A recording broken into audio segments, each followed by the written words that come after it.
उसने उसे उठाया और उसने कहा, मैं कछुआ क्यों देख रहा हूं?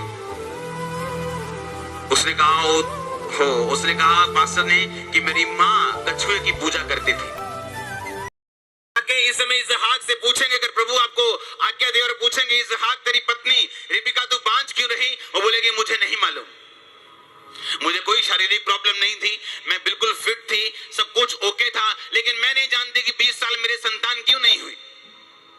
अगर कोई ऐसा रोग उसे होता तो बाइबल में मेंशन होता, अगर सारा को कोई रोग होता तो बाइबल में मेंशन होता, अगर रोग था तो बिना दवाई खाए फिर वो प्रेग्नेंट कैसे हो गई 20 साल बाद, जब परमेश्वर ने कहा कि अब संतान होगी।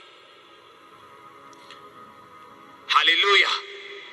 और याद रखो, ये आत्माएं क्रिश्चियन लोगों की लाइफ में काम नहीं करती, ये तभी काम करती हैं अगर हम इन्हें पाप में जाकर काम करने का मौका दें, या हम प्रेयरलेस हों, या हम प्रार्थना से रहित हों, और हमें यह मालूम ना हो कि जिस संघर्ष को हम कर रहे हैं ये हमारी गलती की वजह से नहीं, वरन उन आत्माओं की वजह से है जो हमारे परिवारों में चलती आ रही है। हालेलुया। एक पास्टर ने मिनिस्ट्री को स्टार्ट किया, मिनिस्ट्री स्टार्ट हुई, लेकिन मिनिस्ट्री ग्रो नहीं हुई। वहां से लोग जाकर ग्रो हो गए, बड़ी बड़ी चर्चेस बन गई उन वहां से जाके, लेकिन वो खुद कभी भी ग्रो नहीं हुआ। और एक दिन उसके स्पिरिचुअल सन ने उसको किसी दुकान में देखा और कहा, ओ आप यहाँ पे क्या कर रहे हैं? उसने कहा आप मेरी चर्च में आए, मैंने लोगों को बहुत बार बताया कि मेरे ऐसे स्पिरिचुअल फादर है, तो आप मेरी चर्च में आओ एक बार। और जब वो चर्च में गया और जब उसने चर्च में जाके प्रीच किया, जब डेमोन्स्ट्रेशन किया, लोग हिल गए, आत्मा उतरा, लंगड़े चले, सब कुछ हुआ। लेकिन उसके बाद स्पिरिचुअल सन ने उसको पूछा, उसने कहा इतना ग्रेट अनॉइंटिंग आपके अंदर है, इतना मसा आपके अंदर है, और परमेश्वर कैसे काम कर रहा है, लेकिन वो ग्रोथ क्यों नहीं हुई?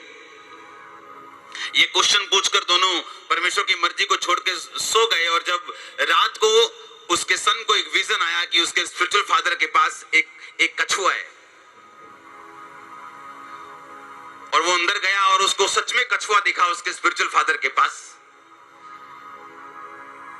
और उसने उसे उठाया और उसने कहा, मैं कछुआ क्यों देख रहा हूं? उसने कहा पास्टर ने कि मेरी माँ कछुए की पूजा करती थी, और मुझे ऐसा लगता था कि मुझे ये फॉलो नहीं कर सकता, और मैंने इस बात पे कभी ध्यान नहीं दिया, और इसीलिए उसकी ग्रोथ कछुए की तरह थी और वो कभी बढ़ा नहीं।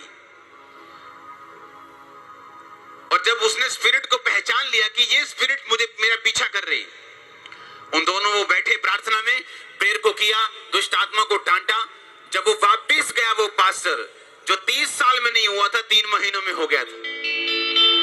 चर्च ग्रो कर चुका था, एक्सप्लोड कर चुका था, जहां जा रहा था काम हो रहे थे, रास्ते खुल रहे थे, लोग जुड़ रहे थे, अजीब अजीब काम होने शुरू हो गए सिर्फ 3 महीने में।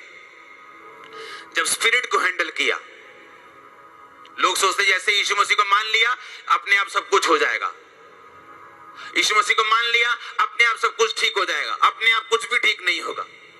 उसने कहा, देखो मैंने तुम्हें सांपों और बिच्छुओं को रौंदने का पूरा अधिकार दिया, इसका मतलब तुम्हें रौंदना पड़ेगा। यीशु मसीह ने नहीं रौंदना, तुम्हें रौंदना है। उसने कहा मैंने तुम्हें रौंदने का अधिकार दिया,